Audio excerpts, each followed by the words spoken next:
So, when a few years back I went to uh, Warren Buffett's private office, he was giving me a tour. Me and Guy were both there, and on his desk there's a box, and the box says "too hard," and he says that 98 or 99% of companies or ideas that come to him go in that box too hard. So he cannot figure it out. Okay. And so when I went to his office, I saw the box empty. So I said, Warren, I thought you said everything just go in the box. It's too hard. He said, oh, let me fill it up. He took a bunch of paper and put it in the box. Okay. Get it full. But the amazing thing is that this kid, and I think Warren is still a kid. When I see him, I think I'm meeting an 11-year-old kid. Okay. So he is fanatic about compounding, right? One of the most important things to compound well is circle of competence. Have to stay within your circle of competence. So she said healthcare. China healthcare will do well. You know what happened in my brain when she said that? In and out. Mohnish, idiot. What do you know about Chinese healthcare? Nothing. Okay. Mohnish, are you going to invest in Chinese healthcare? No. Now, if she sent me a 20-page write on a company which explains why it makes sense, maybe I can do something. Please send it. Okay, but until then, I can't do it. So we have to do what I would call anomalies. We have to look for strange things that show up once in a while. They don't show up all the time. So we have to be like scanning the horizon and doing nothing. Once in a while, something will show up. It makes a lot of sense, and then you act on it. So I'll give you an example. A few years back, someone sent me a write up on a steel company in the U.S.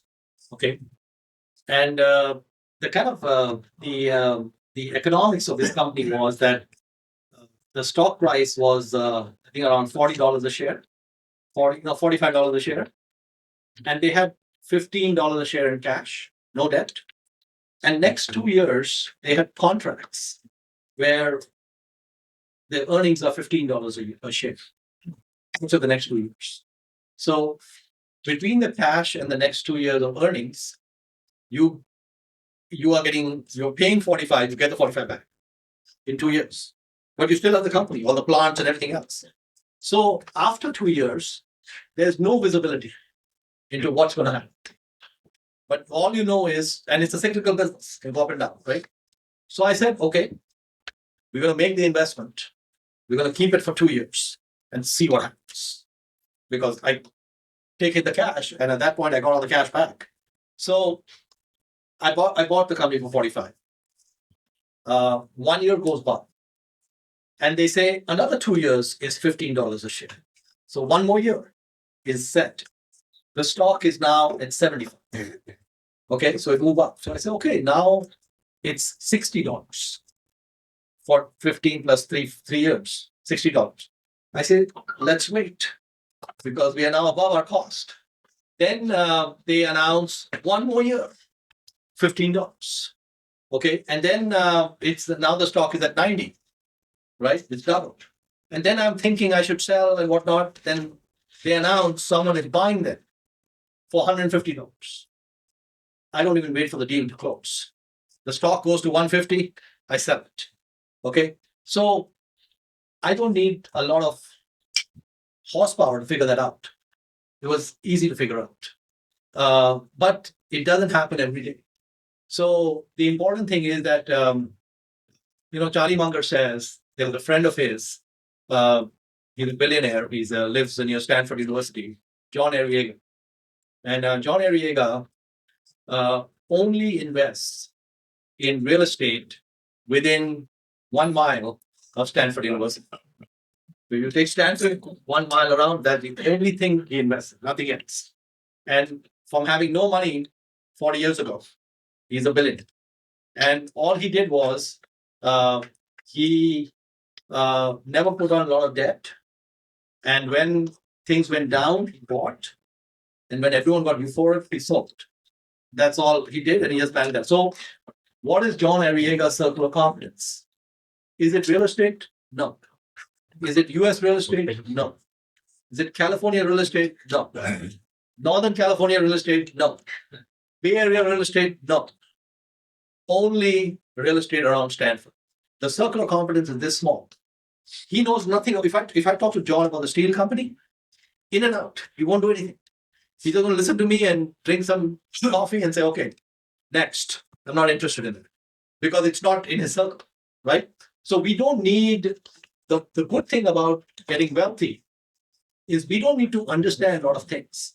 So how many companies in China will go up 100 times in value in the next 10 years?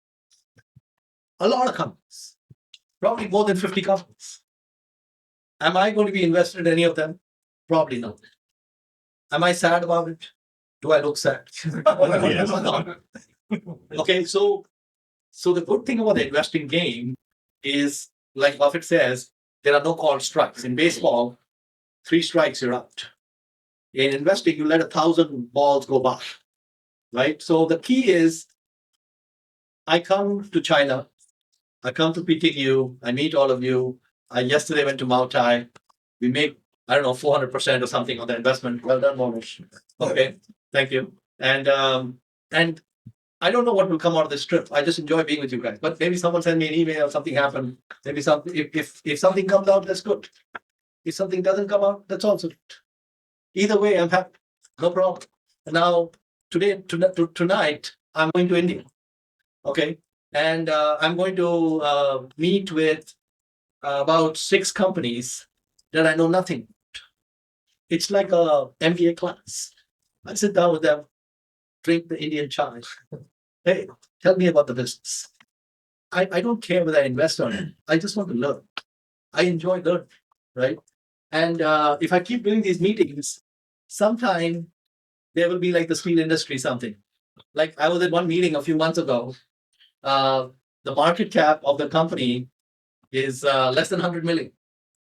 Earnings in 3 years, 50 million a year. I said, excuse me, please repeat. I made him repeat 3 times. Okay, just to make sure I heard it correctly. That's it. We didn't need to do a whole lot. We studied the company. It's obviously there. It's all the numbers are there. We can make sense of it. The market at that time was not interested in that industry. They hate the industry. So that's what you want. Things that are hated and unloved. That's what I look for. What do people not like? So a few years back, Maotai price went down because of all the corruption, right? If you're a government official, you cannot be drinking Maotai. And so much of the consumption is government, so the price went down. I'm happy. No problem. Happy to buy it. Because I just see long term what happens, not what's happening in 1 quarter, 2 quarters, 1 year. And so that's it. So that's the important thing. Circle of competence, stick to what you know. And the good thing with all of you is when you start out in life, just like with Warren Buffett, you know nothing. You know very little about any industry. But if you're a curious student, you will learn. I'm going to meet a company in India which specializes in housing finance. Okay. There are a lot of things about housing finance I don't understand in India. So I have a long list of questions for them. My purpose is just to educate myself. My purpose is not to invest. I just want to understand. So my objective for my India trip is when I leave the country, I understand things a little better than when I went. That's it. And Charlie Munger says is every day if you sleep a little bit wiser than when you woke up, that's it. So the main thing you have to be is you have to be a student who takes in knowledge, just learning all the time, curious. The bike company, the yellow bikes, how does it make money? Does it make money? Is it a good business? Or how did they expand? What is the quality of the team? Who are the guys who run it? What is important to them? What is their ethos? What are their principles?